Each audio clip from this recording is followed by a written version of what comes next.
The ultimatum arrived in the most bone-claw way possible, dramatic, violent, and absolutely disrespectful.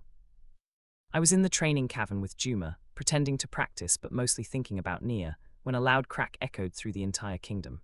A messenger hyena stumbled in, bleeding, barely able to shift back, and holding a piece of dark bone carved into the shape of a claw. Every elder's face dropped. A bone claw challenge token. The mucoma took it with a heavy sigh, then read the message carved into its back.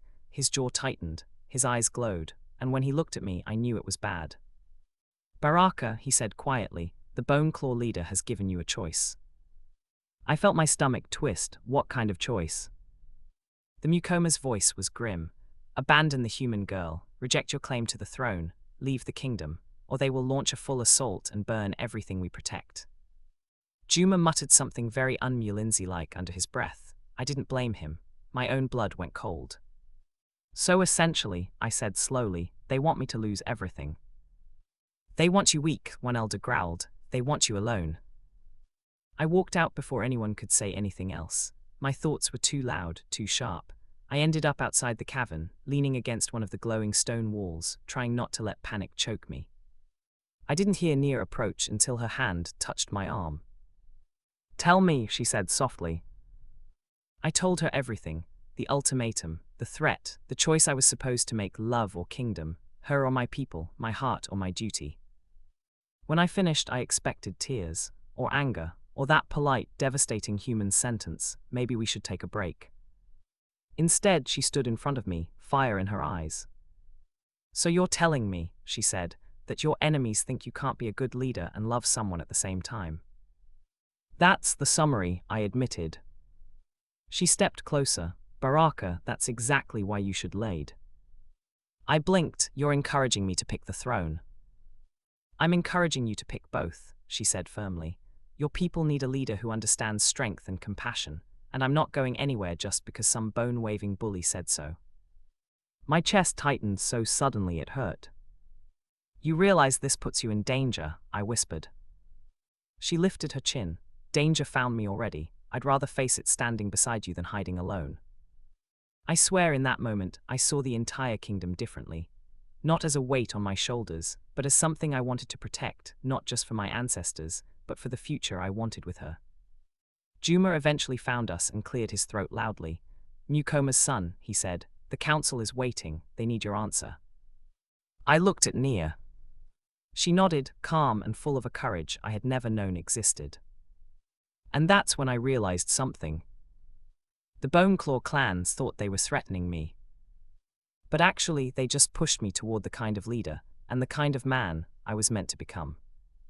The Boneclaw clan didn't wait long after issuing their ultimatum. They wanted war, and they wanted it loud. By the following night, the warning drums echoed through the tunnels of our kingdom, shaking dust from the ceilings and sending every warrior into formation. I stood in the center of the great den as warriors shifted and armed themselves. Juma was checking weapons, growling at anyone who looked even slightly unprepared. My father gave me a nod that meant everything and nothing at the same time. And Nia was packing beside me with that thinking face she always got right before she said something brilliantly dangerous. Your enemies fight openly, she said, staring at the map spread before us. They're arrogant, so use that. I raised an eyebrow. You want me to use Boneclaw arrogance as a weapon? Yes, she said, pointing at one tunnel on the map. This one, it's narrow, only a few can pass at a time. If you station your best warriors here, they'll bottleneck. Juma leaned in, eyes widening. She's right, they'll be forced into single combat. And you, Nia said, tapping another tunnel behind the main cavern, can circle around with Juma and surprise their leader. End the fight fast. My father looked at her with real respect. Human girl, your mind is sharp. She's called Nia, I said before she could respond. We moved fast after that. By the time Boneclaw charged through the tunnels, snarling and slamming into our defenses, the kingdom was ready. The battle erupted in a storm of claws, dust, roars, and bodies shifting mid-leap. Warriors slammed into each other with enough force to crack stone. I led a strike team with Juma right beside me, both of us in full werehyena form. My senses were blazing, scents sharp, sounds loud, instincts roaring. We darted through the smaller tunnels until we found the leader of the Boneclaw clan. Massive, scarred, eyes glowing red with feral rage. He spotted me and let out a thunderous growl that rattled the stones. "Prince Baraka," he snarled, "I warned you." I snarled back and I ignored you. We crashed into each other with enough force to send cracks through the floor. Claws met claws, teeth met bone. I felt his strength immediately, raw, brutal, wild, but mine wasn't just powerful, it was focused. Juma tackled one of the leader's guards, slamming him into a wall. Warriors behind us fought like a storm, pushing Boneclaw back inch by inch. The leader lunged again, jaws wide, but I dodged and slammed into his ribs. He stumbled. I struck again, and then for a moment I saw Nia's face in my mind, calm, steady, believing in me. That was all I needed. I pinned the Boneclaw leader to the ground, claws at his throat. "This kingdom stands," I growled, voice echoing through the cavern, "and so do I." He tried to rise, but Juma landed beside me and growled deep, "Stay down if you value what's left of your bones." The Boneclaw warriors hesitated. Then, seeing their leader beaten, they retreated. One by one, they limped back into the tunnels and disappeared into the darkness. Silence filled the cavern. Then cheers rose, echoing off every stone wall. When I shifted back, covered in dust and bruises, Nia rushed toward me. Before I could say a word, she threw her arms around my neck. "You did it," she whispered. "No," I said, holding her tightly. "We did." Juma clapped a hand on my back hard enough to make me choke. "Mucoma," he said proudly, "you fought like a true king." And for the first time, I believed him. After the battle, the kingdom felt different. Not just safer, lighter. The tunnels that had been echoing with roars and war cries now hummed with relief, laughter, and the shaky kind of joy that comes after you survive something bigger than yourself. Warriors limped around with pride, elders whispered prayers of gratitude, and everywhere I walked, I felt eyes on me. Not the suspicious kind from before. Respect, acceptance, hope. But the real moment, the one that hit me right in the chest, happened in the great den. The elders gathered, still in their ceremonial cloaks, still smelling faintly of healing herbs and battle dust.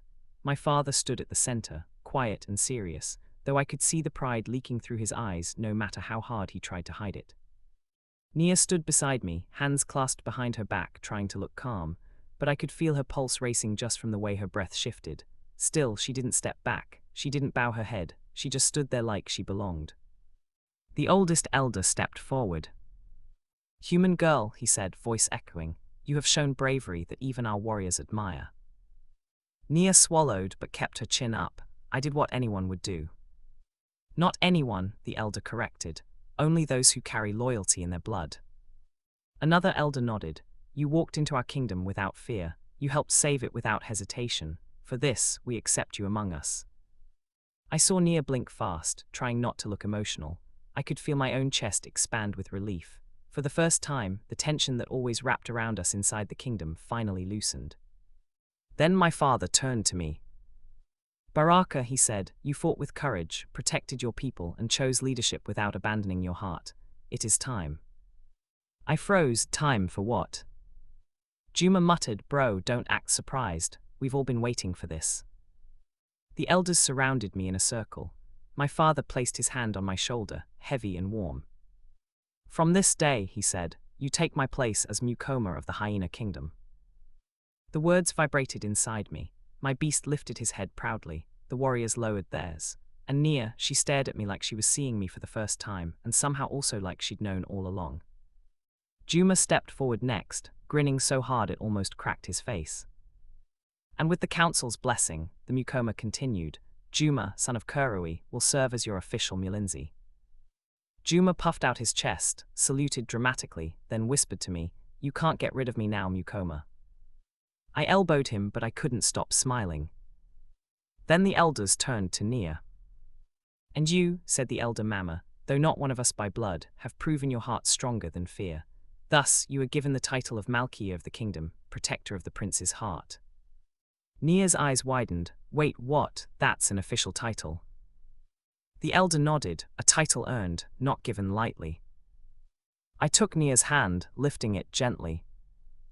"It means," I whispered, "you're recognized, respected, part of this kingdom now." Her fingers tightened around mine, her voice soft but sure. "Then I'll protect that title just as fiercely as you protected me." The elders smiled, the kingdom cheered. And for the first time in my life, standing there with Juma beside me and Nia's hand in mine, I didn't feel torn between two worlds. I felt like I finally belonged to both. The drums echoed through the caverns as I walked toward the ancient throne, each thundering beat reminding me of the weight I was about to carry. Torches lined the stone walls, their golden flames flickering over the symbols of kings before me. But my eyes kept returning to her, Nia, standing just a step behind me, steady, calm, and radiant with the strength that had carried us both to this moment. She had faced the elders without fear. She had fought beside me without hesitation. She had defended this kingdom even before it was hers. And now, as I stood ready to take the crown, knowing she was beside me made everything feel right. When I knelt before the elders, the cavern fell into a deep, respectful silence. I felt the cool weight of the crown settle onto my head, woven with silver stone and the faint pulse of our ancient magic. A rush of responsibility washed through me. A new chapter had begun. I stood again, taller and stronger than I ever felt in my life, and I didn't wait for permission. I reached for Nia's hand, lifting it openly for everyone to see. I heard the soft gasp ripple through the crowd, but I didn't care. "I will lead with strength," I declared, my voice steady. Then I turned to her, letting the truth shine through my words, and with heart together. Her eyes softened, and she pressed my hand gently. "I will stand by you all my days." Those words hit me harder than any oath or blessing. In that single moment, I knew that whatever future awaited us, I would never walk it alone. The kingdom erupted in celebration. Drums quickened, dancers spun across the stone floors, and the elders raised their staffs, sending light spiraling through the cavern like new stars being born. Juma stood proudly at my side, my loyal Mulinzi at last, grinning like he had carried the crown himself. Even the purple-eyed hyenas bowed their heads as Nia and I stepped forward together. Their respect was not easily earned, yet here it was, clear, honest, and powerful. This was more than a coronation, it was a promise. A promise to my people. A promise to my kingdom. A promise to the woman who had changed everything for me. As we stood before our cheering people, hand in hand, the light around us glowed like the beginning of a new dawn. I felt hope, real, steady hope, settle in my chest. Our story now belonged to the kingdom. And the kingdom's future would be shaped by our love, our loyalty, and the bond that had brought us here. That night, as the celebrations roared on, I knew one truth with absolute certainty. With Nia by my side, I was ready to lead. Ready to build a future. Ready to face every sunrise and every shadow.